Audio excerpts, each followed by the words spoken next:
Cuando se habla de cómics adaptados a la animación, uno piensa en Batman, la Liga de la Justicia, X-Men, pero ¿qué crees? Aquí en el tercer mundo también tenemos lo nuestro. Obviamente, quizás no en la misma cantidad que nuestros vecinos güeros. Personajes del anime marrón como Buggy el Aceitoso, el Santos o Patoruzú han tenido su paso por el cine. Si no sabes quiénes son, pregúntale a la persona más vieja de tu casa. El cine y televisión latinas siempre han sobresalido por contar historias dirigidas a un público maduro. Hablamos de lo que vivimos, entonces sí, estas historias suelen estar representadas por la violencia, corrupción, sensualidad y ese realismo mágico que vivimos a diario en la ironía de ser latinos. Hoy en el canal analizaremos 5 adaptaciones animadas basadas en algún cómic latinoamericano. Ustedes opinaron y yo los escuché, así que no olviden seguir comentando y apoyando con un like. Es tan sencillo y es gratis, además salen efectos especiales cuando lo haces.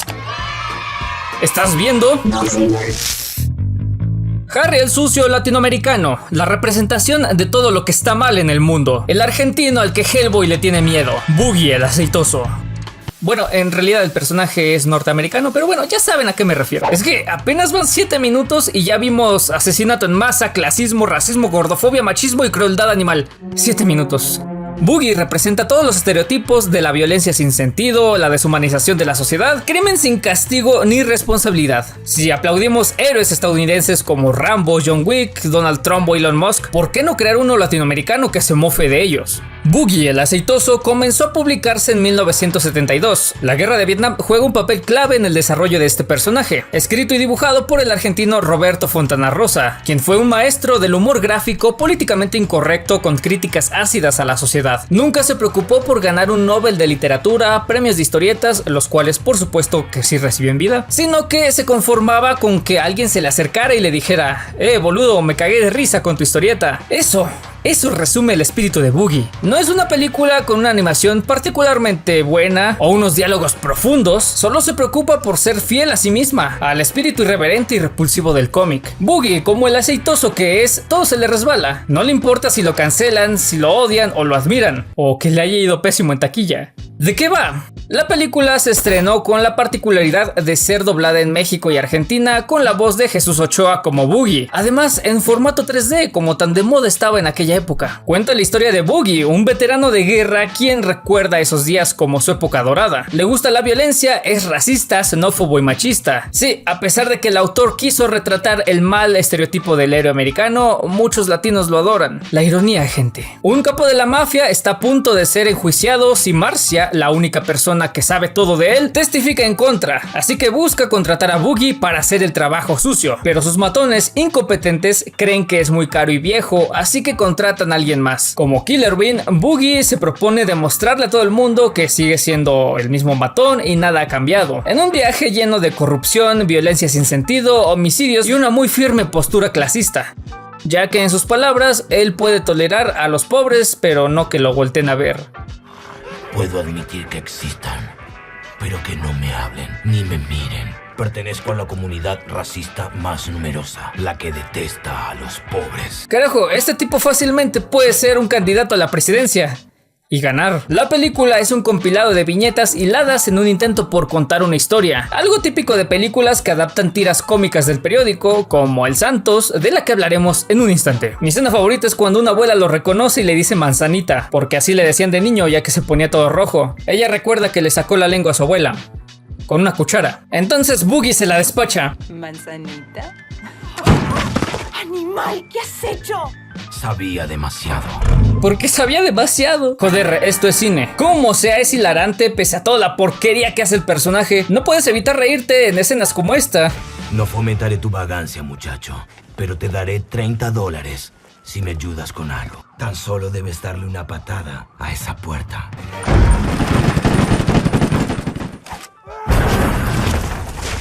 ¿Para qué se ocupa uno en crear fuentes de trabajo para los pobres?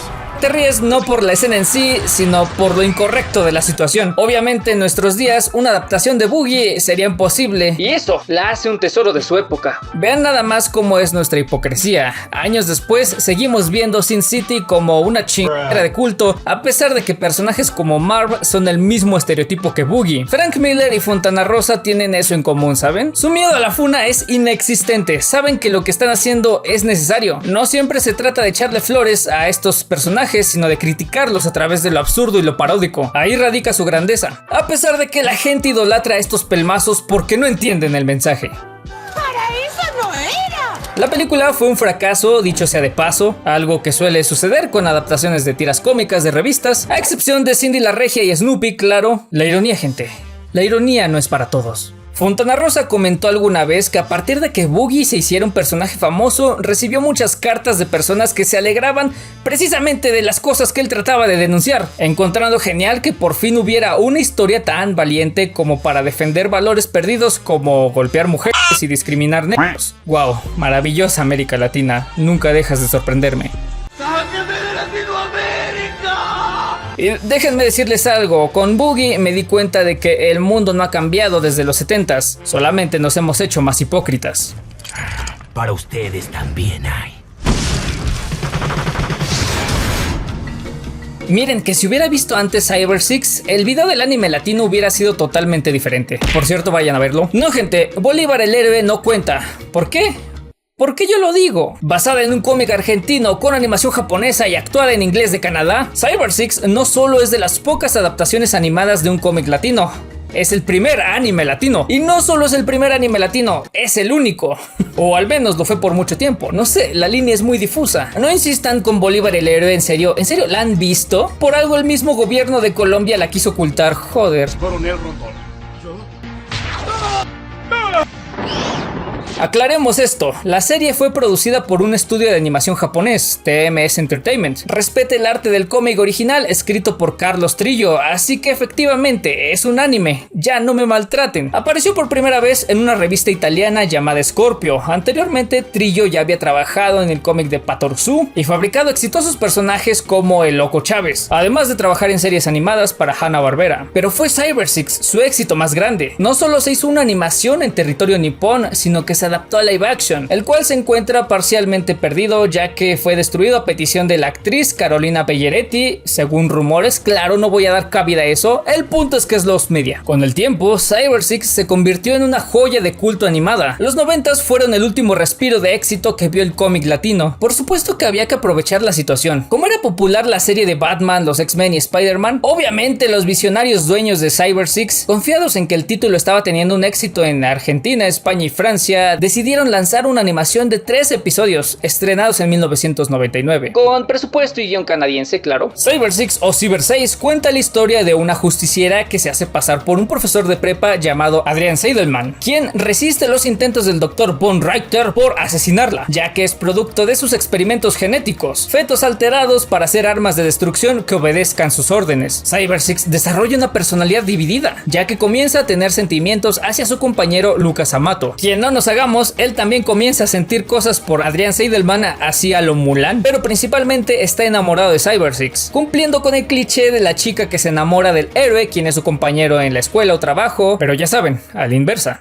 Aquí se juega mucho con el intercambio de roles, algo que por supuesto aplaudo y me recuerda a Alita y Ghost in the Shell. A pesar de que el motor de esta historia son los lazos sentimentales y el amor, no carece de ese toque de acción y comedia de animes de la época. Es más, la animación es muy superior a lo que se estaba acostumbrado a ver en series norteamericanas. Es el intermedio entre Batman y Detective Conan. Sí, ¿por qué menciono tanto a Batman? Resulta que TMS trabajó con Bruce Timm y Warner para la primera temporada de la serie de Batman. Ellos, al ver el éxito que estaba teniendo, querían tener su propio Batman, así que Cyber Six no parecía mala opción, y a eso se debe la calidad de animación que le pusieron. Cyber Six resultaba particularmente sexy para tratarse de una serie infantil. Aún así, Fox Kids, cadena que transmitió la serie en Estados Unidos, no censuró escenas de violencia ni la silueta desnuda de Cyber 6 cuando se pone el traje, como muchos piensan. Su tono serio terminó por enganchar a un público más adolescente. Además, no tiene un discurso de violencia para arreglar los problemas como en el puesto anterior, sino, como es típico del anime shonen, evangeliza a sus enemigos para que tomen conciencia de sí mismos y dejen de ser esbirros del mal, en este caso del Dr. Von Richter. Es así como logra recuperar la conciencia de Data, su hermano quien ella creía muerto, ahora reapareciendo en forma de Pantera Negra, quien se volvería su sidekick de ahora en adelante. Este cruce de géneros entre Eric y Cyber Six le da una particularidad única al elemento de la identidad secreta, siendo un femboy de día y una dominatrix justiciera de noche. Hay mucho material para las fujoshis enfermas.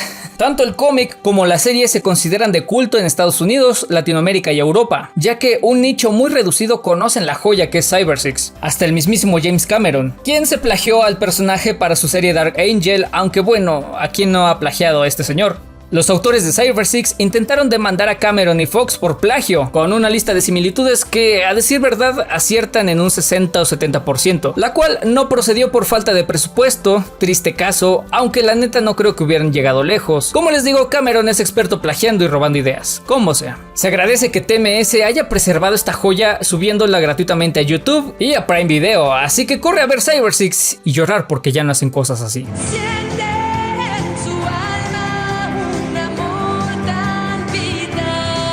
Un amor tan intenso, una fuerza sin igual. 13 años fueron los que esperaron Giz y Trino para ver a su personaje del Santos en la gran pantalla, el sueño húmedo de cualquier historietista latino.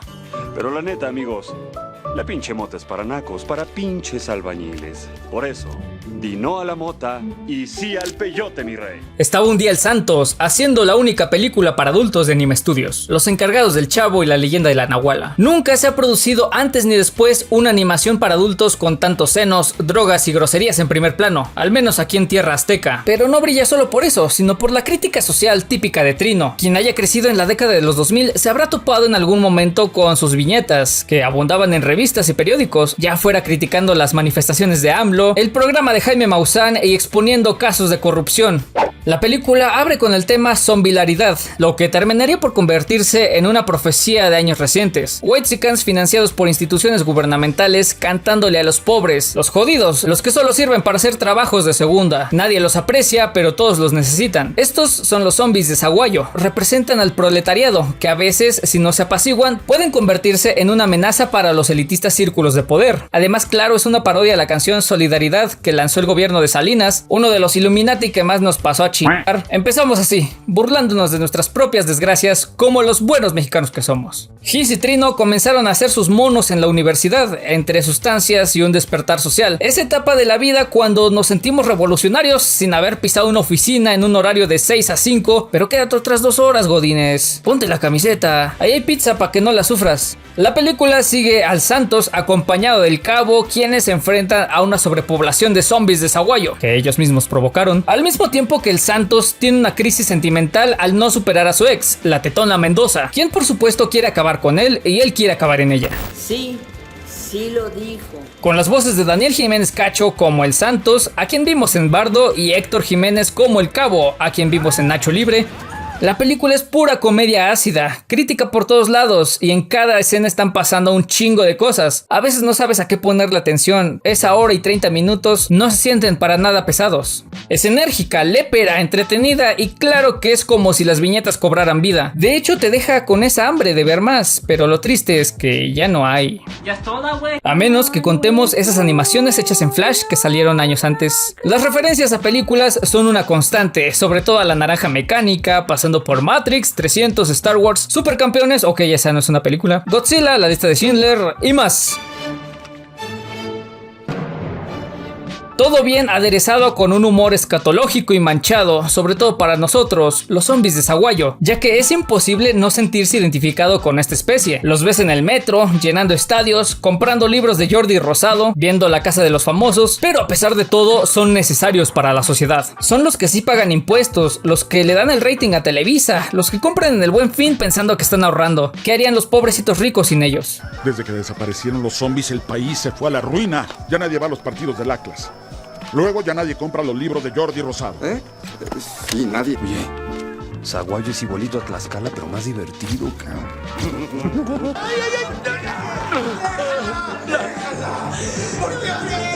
Si no aguantas una buena cachetadita a la mexicana, esta película quizás no sea para ti. Pero si la aguantas y hasta pides más, obviamente la vas a gozar. Tristemente, el Santos no volverá a la gran pantalla como se pensaba anteriormente. No sería lo mismo en esos tiempos modernos que se mofan de ser progresistas, pero en realidad estamos más de la chingada que nunca. Si de algo sirvió es para que nos sumerjamos en el oscuro y valiente mundo de Giz y Trino, quienes por supuesto puedes seguir en redes sociales porque están más vigentes que nunca. En serio, vayan a leer sus monitos. Usen toallitas húmedas de bebé en lugar de papel de baño, sus culos se lo agradecerán.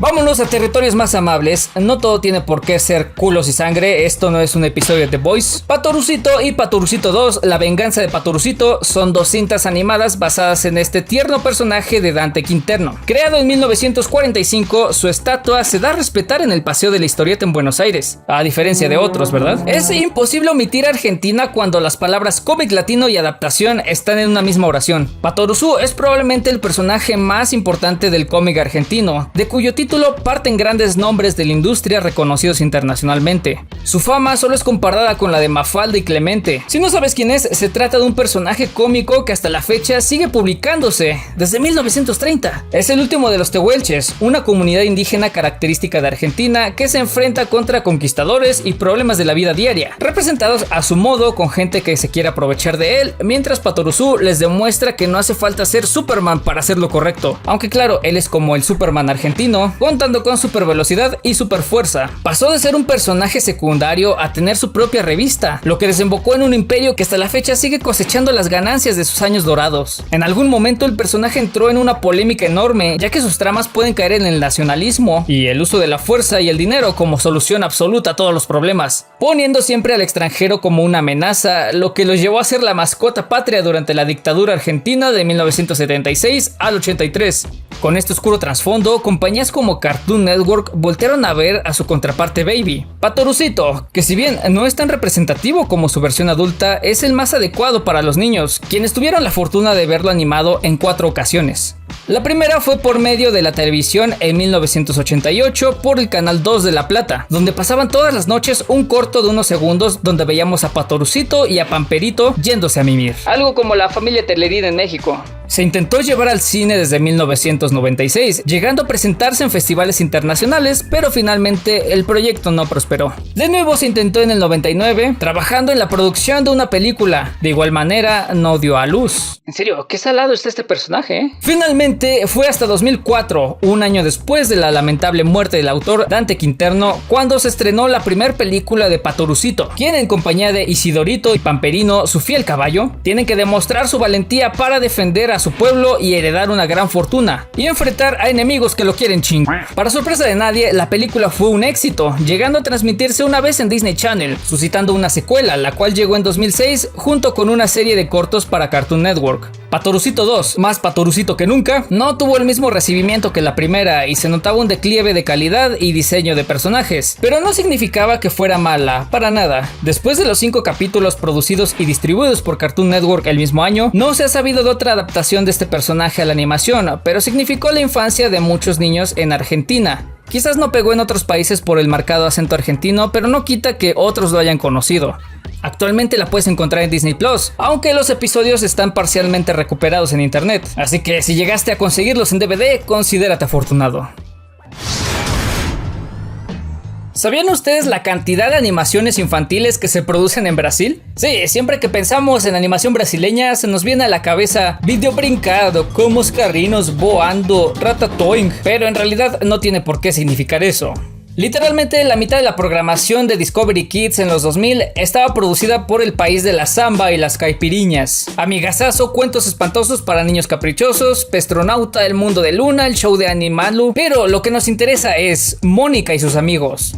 Probablemente el personaje latinoamericano de cómic con más adaptaciones, ya que desde el 76 continúan sacando animación tras animación, serie tras serie, película tras película, creada por el dibujante Mauricio de Souza, quien fuera periodista policial, decidió dejar su trabajo edgy y dedicarse a dibujar a esta monita y sus amigos. Una decisión sabia que lo llevó a posicionarse como el autor de cómics más prolífero de Brasil, y a sus 88 años sigue detrás del éxito de Mónica, quien se acaba de modernizar para una audiencia juvenil y tiene más de 2 millones de suscriptores en YouTube. Enumerar sus adaptaciones al anime no es tarea fácil, aún así trataré de resumir lo más que pueda.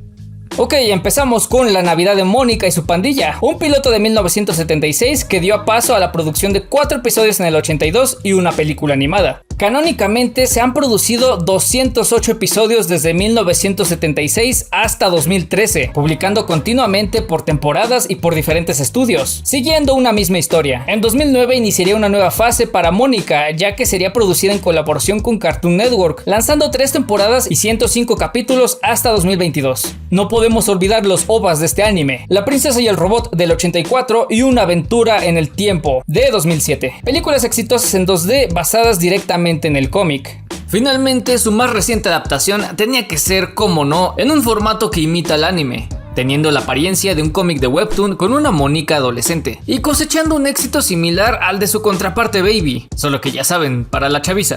De 2019 a 2021 se lanzaron 26 episodios, todos como no disponibles en YouTube. Mónica es igual de explotada que Scooby-Doo y tan antigua como Doraemon. Es imposible que no te hayas topado con ella en algún punto. A lo mejor no fue tan popular en estos lares, me refiero a México, pero eso no quita que sea la adaptación de un cómic latinoamericano más redituable de la historia, llevándose el primer lugar de esta lista.